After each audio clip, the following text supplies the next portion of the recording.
Hello Kiti, sasa ningependa unipatanishe na caretaker wangu. Imagine Kiti, Mungu naye anakuanga nani? Unajua juzi niliangukia ploti bwana. Na imagine kuangukia hiyo ploti bwana, caretaker ni mumama.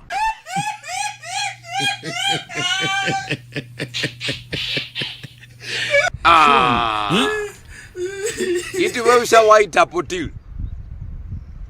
Yaani ulipi rent na pato pia umeangukia mama. Yaani unashindwa ni gani umeangukia. Na kuambia nilikuwa namtengenezanga properly. Sasa Kiti nilikuwa nataka unipatanishe na yeye kwa sababu hivi majuzi ameanza kama kasiriko fulani. Chukusema ukweli Kiti. Mimi nikiamua kutengeneza mtu na mtengeneza. Lakini Kiti yeye naye kumbe yaani yeye hata nilishindwa bwana alinipeleka mbio.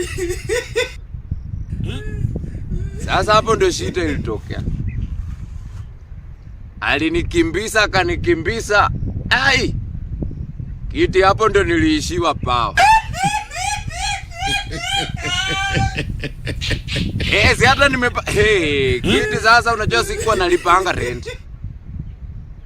Sasa wakati aliona nimezuia kuenda kumtengeneza, yeye pia akajam. Sasa Kiti si mimi nimeanza kukutana na notice kwa mlango. Ati nilipe rent. Kosi tuache kucheka. Please Kosi, tulie kidogo mali sana hapo. Mimi nimekutana notice imeniambia ati kama sitalipa rent hiyo mwezi 2 ati niame. Sasa Kiti na sasa sina kitu. Hakuna mangondo Kiti. Mangondo inatoka wapi kweli?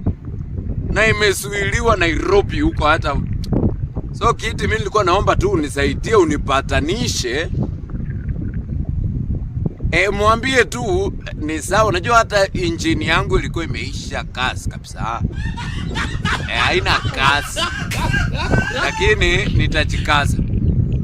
Akirudi nitangangana hata kama nikutaki.